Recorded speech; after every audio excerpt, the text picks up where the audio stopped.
Can a simple phrase collapse months of work, divide a team and unleash a technical and emotional earthquake in Formula One? Charles Leclerc did.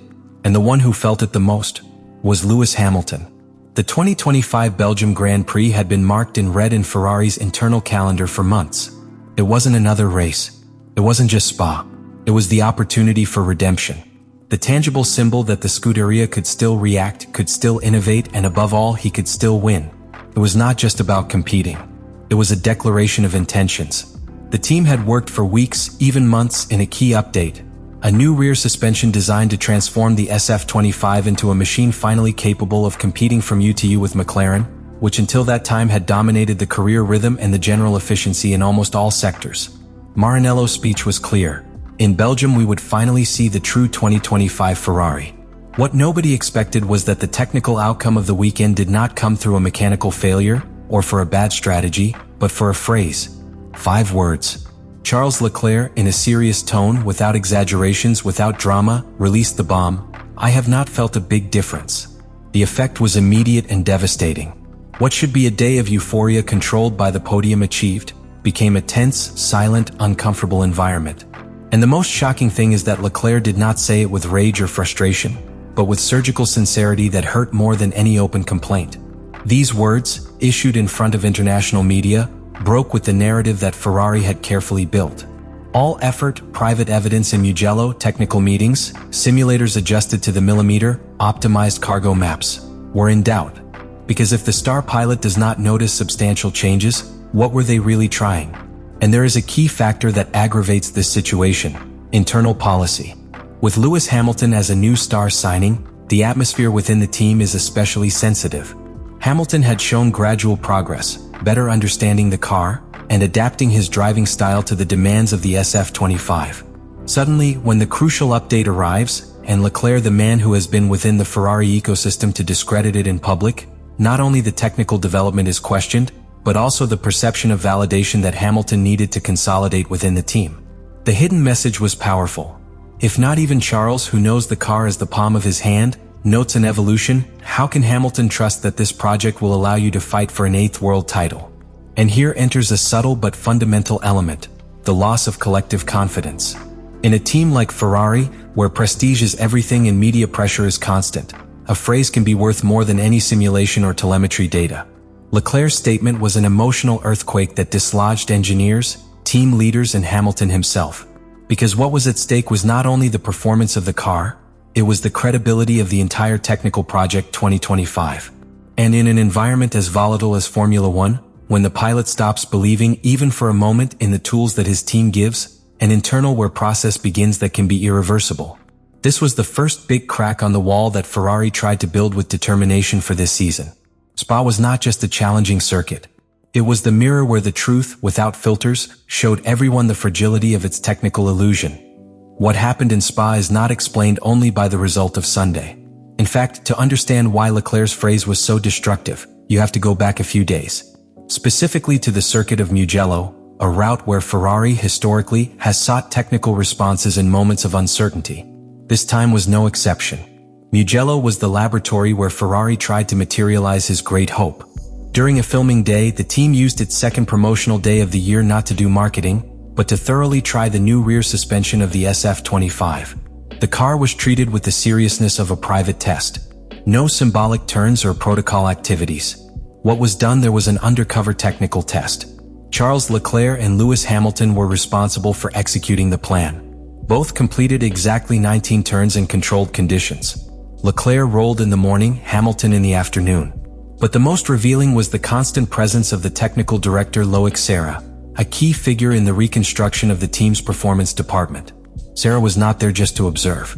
He was to validate if his biggest technical bet of the season really worked. The logic was solid. Ferrari had detected a structural weakness in the SF25 from the tests in Bahrain. Instability in elevation changes, difficulty keeping the height of the flat bottom, and accelerated where in rapid curves constantly with high fuel load.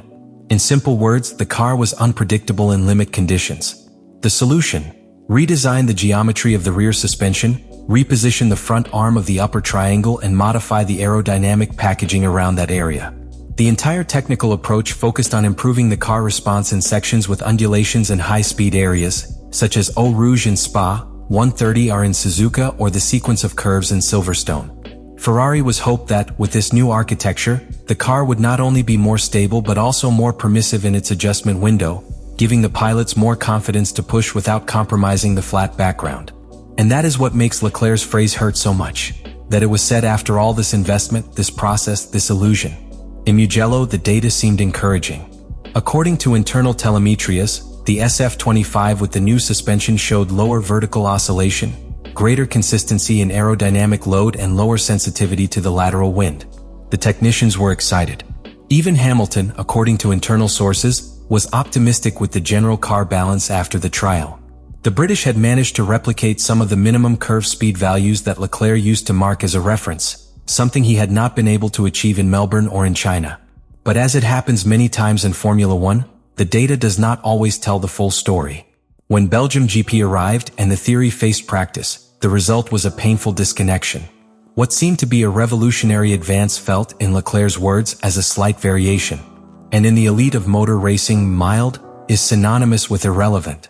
It is then that Mugello's essay becomes a disappointment, because in the minds of the engineers, Spa was going to be the beginning of a trace technique. For Hamilton, it was the confirmation that I was betting on the right project. For Leclerc, the moment of hitting on the table and claiming leadership within the team. But the car did not respond as expected. And Leclerc, with the surgical coldness that characterizes it when something is not right, verbalized it without filters. Behind his phrase there was more than disappointment. There was an internal message: this is not the right direction. Internally, post-carrier technical meetings in SPA were extended more than expected. The comparisons between Mugello's data and Belgium's reality showed inconsistencies difficult to justify. The Department of Vehicle Dynamics, in charge of translating the intentions of the pilot into practical configurations, began to review line by line each variable of setup used. Not because human errors will be expected, but because the disconnection between expectations and sensations was too great to ignore it. But the deepest damage was political. In a team like Ferrari, where hierarchies are not only techniques but also symbolic, internal leadership matters. And what happened in Belgium is that Leclerc, unintentionally or loving him, reaffirmed his role as the authorized voice to judge SF25. He did it in front of Hamilton. He did it in front of the world. And at that moment, even if no one said it out loud, something changed. Hamilton, accustomed to teams like Mercedes where each technical evolution usually has immediate impact, found a wall of uncertainty. What for him was a phase of progressive adaptation, of mutual learning between pilot and car, now became a counter-relage race against time and against the narrative of his own partner. The British began to show signs of impatience, not towards the team but towards its own adaptation curve. In subsequent statements, he confessed that he had underestimated the complexity of SF25, that the car demanded changes in its deepest driving style than expected. I was still discovering what I could or not to do with the car. But the most revealing was his admission that he was not yet completely integrated. And that, after months of work, is a disturbing sign. What is generated then is a vicious circle. The car does not deliver what is promised, the pilot finds no confidence, the teammate publicly disavows the improvements, and the technical leadership begins to stagger.